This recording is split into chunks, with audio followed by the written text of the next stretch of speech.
বিশ্বাস করবেন না, কবরের ভিতরে সে যা দেখলো। একদিন এক কবর খননকারী কবরের স্থানে নতুন একটি কবর তৈরি করছিল। খুঁড়তে খুঁড়তে হঠাৎ পাশের একটি পুরনো কবরে আঘাত লাগে। দেয়াল ভেঙে ধসে পড়ল। ভয়ে কাঁপতে কাঁপতে ভিতরে তাকালো, থমকে গেল এবং তার পুরো শরীর কাঁপতে শুরু করলো। সে দেখলো কবরের ভিতর বসে আছে এক নুরানি চেহারার সাদা দাড়িওয়ালা বৃদ্ধ। বৃদ্ধের হাতে একটি কিতাব, আর প্রতিটি হরফ সোনালি আলোয় ঝলমল করছে। তিনি প্রশান্ত কণ্ঠে তেলাওয়াত করছে।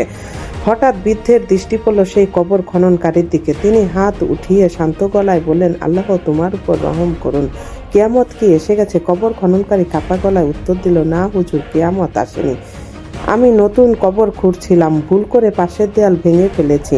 বৃদ্ধ মৃদস্বরে বললেন, তাহলে বেটা, আমার কবরের দেয়াল আবার ঠিক করে দাও, যাতে আমি আবার তেলাওয়াতে মগ্ন থাকতে পারি। কবর খননকারী সঙ্গে সঙ্গে সম্মানের সাথে দেয়ালটি মেরামত করে দিল। তার বুক কাঁপলো, কিন্তু হৃদয় ভরে গেল এক অদ্ভুত প্রশান্তি আর চিন্তায়। যে দুনিয়ায় কুরআনের তেলাওয়াতে মগ্ন থাকলে আল্লাহ তার কবরকেও আলোয় ভরে দেয়। ভিডিওটি ভালো লাগলে লাইক, কমেন্ট ও সাবস্ক্রাইব।